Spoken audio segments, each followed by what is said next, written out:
السلام علیکم ناظرین، آپ دیکھ رہے ہیں کراس فائر اور میں ہوں محمد نوشاد علی۔ ناظرین، مارکا حق کو ایک سال مکمل ہونے کو ہے۔ 6 اور 7 مئی کی جو رات تھی، بھارت نے حسب عادت حسب روایت پاکستان پر شب خون مارنے کی کوشش کی، سو کالڈ سرجیکل سٹرائکس کی اور دعویٰ کیا کہ وہ جو ہے نا پہلگام واقعے کے جو دہشت گرد ہیں وہ ان پر حملہ آور ہوا ہے، انہیں اس نے مار دیا ہے۔ لیکن دراصل حقیقت یہ تھی کہ اس نے معصوم شہریوں، عورتوں اور بچوں سمیت معصوم شہریوں کی جان لی، انہیں شہید کر دیا۔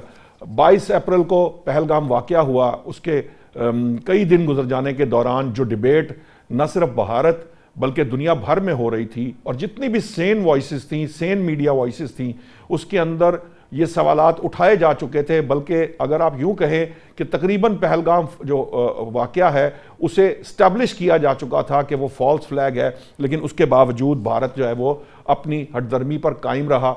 صرف بھارتی جو عوام ہے اس کو بیوقوف بنانے کے لیے مودی حکومت نے پاکستان پر جو حملہ کیا، اس کا نتیجہ یہ نکلا کہ پاکستان، پہلے تو پاکستان نے بڑے صبر و تحمل کا مظاہرہ کیا، اس کی جو موومنٹ تھی، جو اس کی عسکری موومنٹ تھی، اس کو میئر کیا، اور اس کے بعد 10 مئی کو جب بھارت باز نہ آیا، باوجود اس کے کہ پاکستان نے بار بار اس کو یہ بات سمجھانے کی کوشش کی کہ پاکستان کے جو زور بازو کو نہ آزمائے، لیکن وہ بدمست، جسے کہتے ہیں جب مستی چڑھی ہو، بدمست ہاتھی کی طرح کوشش کی اس نے کہ پاکستان پر چڑھ دوڑے۔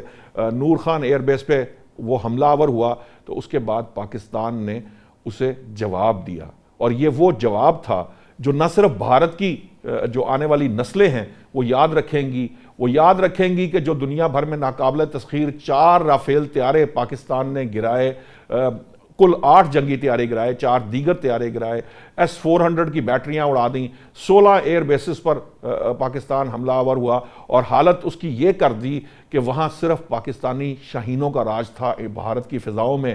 خود بھارت کی جو ایئر فورس تھی وہ گراؤنڈ کی جا چکی تھی، کیونکہ وہ مزید نقصان جو ہے وہ برداشت کرنے کے قابل نہیں تھا، کیونکہ اگر اس سے زیادہ نقصان پاکستان چاہتا تو کر سکتا تھا۔ کیوں؟ اس لیے کہ پاکستان نے جب یہ 8 طیارے گرائے، اس وقت بھی درجن سے زیادہ طیارے جو ہیں اس کے جسے کہتے ہیں نشانے پر تھے، لیکن پاکستان نے کنسٹرینٹ کا مظاہرہ کیا، پاکستان نے ذمہ داری کا مظاہرہ کیا۔ کیوں؟ اس لیے کہ پاکستان جو ہے وہ امن کا خواہاں ہے، وہ جنگ کا خواہاں نہیں ہے۔ پاکستان نے کوشش کی کہ وہ ڈیٹرنس کریٹ کرے، جس سے بھارت جو ہے اس کو یہ بات سمجھ میں آ جائے کہ جو کچھ بھارت چاہتا ہے یا جو اس کے خواب ہیں وہ کبھی پورے نہیں ہوں گے، خطے کی چودراہٹ کے خواب، اور اس کے لیے وہ جو کچھ کر رہا ہے۔ اس سارے معاملے پر بات کرنے کے لیے ہمیں جوائن کیا ہے ماہر بین الاقوامی امور حامد مشرقی صاحب، دفاعی تجزیہ نگار ہیں بریگیڈیئر غضنفر علی صاحب، اور سینئر جرنلسٹ ہیں اسار رانا صاحب۔ میں سب سے پہلے بریگیڈیئر صاحب آپ سے یہ پوچھنا چاہوں گا کہ یہ جو کچھ بھارت کے ساتھ مارکا حق کے اندر ہوا، آج دنیا بھر کے جو ملٹی ڈومین آپریشن کے پرسپیکٹو کے اندر وہ دنیا بھر کے عسکری اداروں میں پڑھایا جا رہا ہے، وہ جو آنے والی نسلیں ہیں ان کو سکھایا جا رہا ہے، جو کچھ پاکستان نے کر دکھایا، کیا اس کے بعد بھارت اب یہ جو آپریشن سندور 2 کر کے جو لالی پاپ اس نے اپنی قوم کو دیا ہوا ہے، کیا اس کی جرت اس کے اندر ہے؟ کیا وہ یہ کام کر سکتا ہے؟ بریگیڈیئر صاحب تو آپ کو جواب، عقل مندوں سے کوئی سوال پوچھے تو آپ کو جواب منہ میں ملے گا، لیکن کیا آپ سمجھتے ہیں کہ نریندر مودی اتنا عقل مند ہے کہ وہ 2+2=4 کرے، ملٹری اسٹریٹجی کو سمجھے؟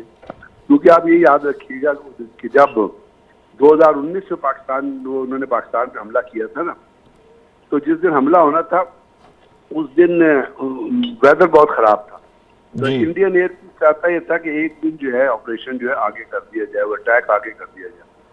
تو اس نے بریفنگ میں پرائم منسٹر کو، نریندر مودی کو کہا کہ جی یہ بادل بہت ہیں، ویدر خراب ہے، تو ایک دن آگے کر دیتے ہیں۔ تو نریندر مودی کا جواب یہ تھا کہ بادل بہت ہے تو کیا اچھا ہے، اس میں جہاز چھپ جائیں گے، پاکستان کو پتہ ہی نہیں چلے گا کہ حملہ کرنے کے لیے آ رہے ہیں۔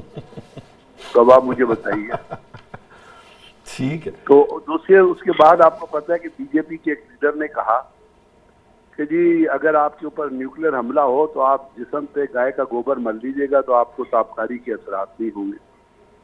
اس سے ابھی ان کے ایک اور جو ان کا میزائل سسٹم پروگرام کا جو انچارج ہے ان کا بیان آیا ہے، سائنسدان تھا، کہ نریندر مودی نے ہمیں کہا تھا کہ اگنی کا جب بھی تجربہ کرو یا فائر کرو تو اس سے پہلے اسے گاؤں متر سے اور گائے کے گوبر سے دھو لو. جی جی، وہ آپ کو شاید یاد ہوگا وہ رافیل طیارے کے اوپر بھی وہ جو ان کے وزیر دفاع صاحب ہیں وہ کوئی ناریل واریل پھوڑ کے اور بڑی کوئی وہ پوجا ووجا کر کے اس کا افتتاح کر کے لائے تھے اپنے پاس. اس کے اوپر نیمبو پھینکا تھا نا جی تو غالباً وہ نیمبو کی خوشبو تھی کہ PL-15 جو ہے وہ ڈائریکٹ جا کے رافیل کو لگا. تو آپ مجھے بتائیے ان سے آپ کسی بھی مس ایڈونچر کی توقع کر سکتے ہیں, ٹھیک, کچھ بھی وہ کر سکتے ہیں. اسی لیے پاکستان جو ہے وہ ہمیشہ اپنے جو گارڈز ہیں ان کو پورے رکھتا ہے, اور اسی لیے پاکستان کی ایئر فورس نے, پاکستان آرمی نے over a period of time یہ تیاری کر کے رکھی ہوئی تھی. ہم نے ایک اسپیس سینٹر بنایا, NSTC بنایا, اس کے بعد ہم نے الیکٹرانک وارفیئر یونٹس ڈیولپ کی, ان کو آل along دی فرنٹیئر ڈپلوائے کیا. ہم نے ایک ملٹی ڈومین آپریشن اسٹریٹجی بنائی جس کا مطلب یہ ہوتا ہے کہ آپ لینڈ, ایئر اور الیکٹرانک وارفیئر, سائبر وارفیئر جتنی ہیں ان کو سبتم کو ایک نقطے میں مرکوز کر لیں.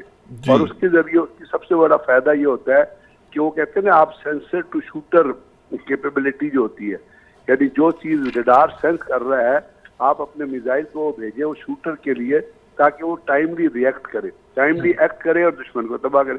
یہ ہم نے ڈیولپ کی. تو یہ تمام چیزیں, یہ تمام تیاریاں ہم نے اس لیے کی تھی کہ جو اس قسم کی لیڈرشپ ہے جو کہتی ہے کہ اگنی کو گائے موتر میں دھو لو, ان سے آپ کسی بھی بیوقوفی کی توقع کر سکتے ہیں. اور آپ نے دیکھا کہ جب انہوں نے پاکستان کے سویلین ٹارگٹس کو ہٹ کیا اور اس کے بعد تو کوئی ہمارے 31 لوگ شہید ہو گئے, تو اس کے بعد پاکستان نے ریئیکٹ کیا, اور اس ریئیکشن میں پاکستان نے ملٹری ٹارگٹس کو ہٹ کیا, پاکستان نے کسی سول ٹارگٹ کو ہٹ نہیں کیا. تو اس سے آپ پاکستان کی سینرجی کا, اور اس کے بعد الفتح میزائل تھے وہ ہم نے پن پوائنٹ ٹارگٹ سے مارے, ان کے بریگیڈ ہیڈ کوارٹر کو تباہ کیا, ان کے ڈیفنسز کو تباہ کیا. راجوری میں ایک ٹیررسٹ ٹریننگ سینٹر تھا جہاں وہ دہشت گردوں کو ٹرین کرتے تھے, وہاں ہم نے اس کو ہم نے الفتح میزائل سے ہٹ کیا, ان کی کیپیبلٹی کو ختم کیا. اس تمام چیز سے اندازہ لگا لیں کہ پاکستان نے کس سینرجی سے یہ تمام آپریشن جو ہیں کنڈکٹ کیے, اور اسی لیے آج ہم مارکا حق اور اس کی بنیاد مرصوص کی جو یادیں ہیں وہ تازہ کر رہے ہیں. جی, پشاور میں بھی آج ایک تقریب ہو رہی ہے جس میں پاکستان جو ہے اس کو سیلیبریٹ کر رہا ہے.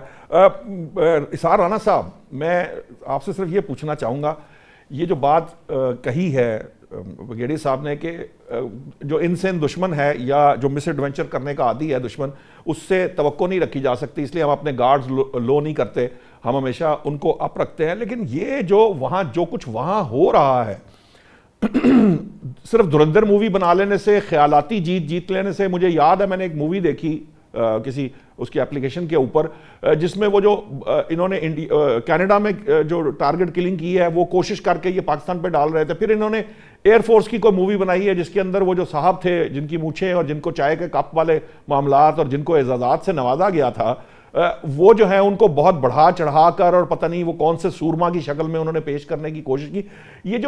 یہ جو صرف فلمیں بنا کر جو خیالاتی دنیا میں رہنا ہے, اس کا اور حقیقی جنگ کا بہت فرق ہوتا ہے. آپ کو لگتا ہے صرف پروپیگنڈا کر لینے سے, فیک نیوز پھیلا لینے سے اور یہ گودی میڈیا بنا لینے سے آپ کو لگتا ہے کہ کیا جنگیں جیتی جا سکتی ہیں؟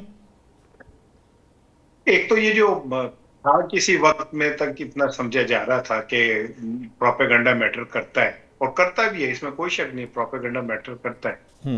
لیکن جس طرح انڈیا ایکسپوز ہوا, EU لیب آپ کو پتا ہوگا کہ اس سے, اور کئی ہزار جعلی ویب سائٹس سامنے آئیں, ان میں کئی ہزار جو ہیں ایسی NGO سامنے آئی جن کا کوئی وجود ہی نہیں تھا, اور یہ ایک عرصے سے زہر پھیلا رہے تھے پاکستان کے حوالے سے.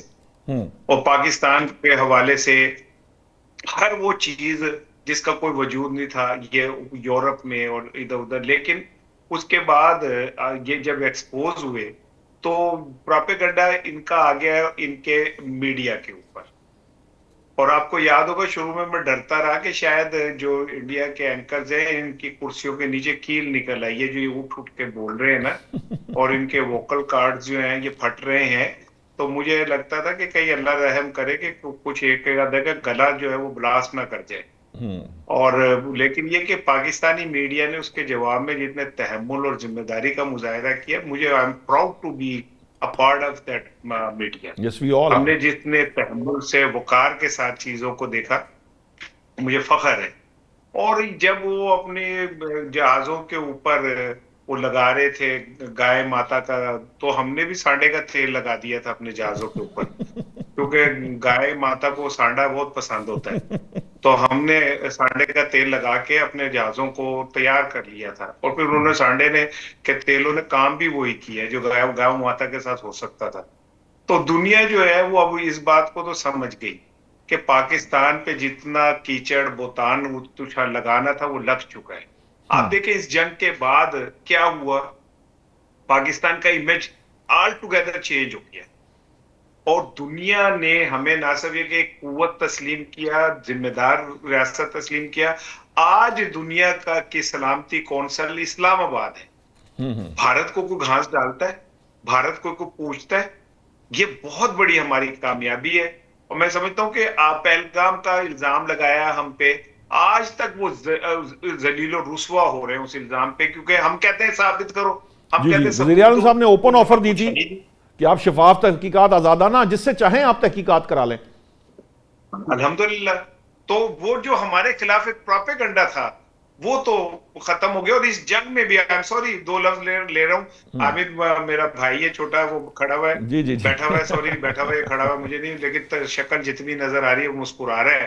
تو میں اس کا پیچھا کر رہا ہوں, ایسے جیسے ہمارے راکٹس نے ان کے جہازوں کا کیا تھا پہلے کا یہ تھا پروگرام میں, تب بھی میں اس کے پیچھے ہی تھا. سو میں یہ سمجھتا ہوں کہ اس جنگ کے بعد انڈیا کا جو وہ کئی ٹریلین ڈالر کا ایک امیج اس نے بنایا تھا نا کہ ہم تیسری اقتصادی قوت ہیں اور ہم اب چودھری ہیں اور ہم یہ سب کچھ ختم ہو گیا. اور اللہ نے ہمیں ایک بہت اچھا موقع دیا ہے, ہمیں اسے ضرور سیلیبریٹ کرنا چاہیے, لیکن ہوش مندی کے ساتھ. جو ابھی بریگیڈیئر صاحب نے کہا دشمن طاقتور اور کمینہ اور بزدل ہونا تو بہت خوفناک ہوتا ہے. ٹھیک ہے. نہیں وہ جی آئی ایس پی آر صاحب نے جو پریس کانفرنس کی, بڑی طویل پریس کانفرنس تھی, ایئر فورس کے ذمہ دار اور نیوی کے ذمہ دار بھی ان کے ساتھ بیٹھے تھے. انہوں نے پورا قصہ اور حقائق سب, جو اگر کوئی چیز چھپی بھی رہ گئی تھی تو وہ انہوں نے ساری بیان کر دی. اور بیان کرنے کا مقصد یہی تھا کہ جو وہ عوام کو بیوقوف بناتا ہے مودی, ان کی جو کابینہ ہے وہ جو کچھ ادھر ادھر کی باتیں کرنے کی کوشش کرتے ہیں, پروپیگنڈا کرنے کی کوشش کرتے ہیں, ان کو ان کا جواب مل جائے. حامد المشرقی صاحب, میں یہ سوال خاص طور پر آپ سے اس لیے کروں گا کہ آج ایک سال گزر چکا. اس ایک سال کے اندر آپ نے پاکستان کو زمین سے آسمان کا سفر کرتے دیکھا ہوگا, چونکہ آپ جو دنیا بھر کے مختلف ممالک میں جاتے ہیں, پھرتے ہیں, پاکستانی کمیونٹی سے ملتے ہیں. میں چاہوں گا پہلے تو آپ یہ ضرور بتائیں ہمارے ناظرین کو کہ کیا فرق آ گیا ہے پاکستان کے جو باہر رہنے والے لوگ ہیں, پاکستانی کمیونٹی جو ایکسپیرٹس ہیں, وہ کیا ان کے تاثرات ہیں. اور دوسرا میں آپ سے یہ پوچھوں گا کہ جو انڈیا کے معاملات ہیں, کیونکہ ہم نے اس کے بعد بہت سی ایسی چیزیں بھی دیکھی ہیں جس میں انڈیا کی گندگی, انڈیا کی طرف سے جو کچھ وہ کرتے ہیں دنیا کے دیگر ممالک میں, اس پر بھی بہت ساری ویڈیوز میری نظر سے گزری ہیں سوشل میڈیا پہ. اور جو دنیا بھر کے لوگ ہیں وہ اب ڈفرینشیٹ کرتے ہیں بٹوین انڈینز اینڈ پاکستانی, اور انڈینز کو وہ ذرا جسے کہہ لیں نا اچھی نگاہ سے نہیں دیکھتے. یہ جو فرق ہے اس کے بارے میں تھوڑا سا ہمیں ضرور بتائیں ہمارے ناظرین کو. بہت شکریہ نوشاد صاحب. اور سب سے پہلے میں یہ کہوں گا کہ سعد رانا صاحب جو ہیں وہ ہمارے استادوں میں سے ہیں, اور اللہ جانتا ہے ان سے ہم بڑا کچھ سیکھتے ہیں. with a very open heart. میں نے ساری زندگی ان کو بڑا آئیڈیلائز کیا ہے.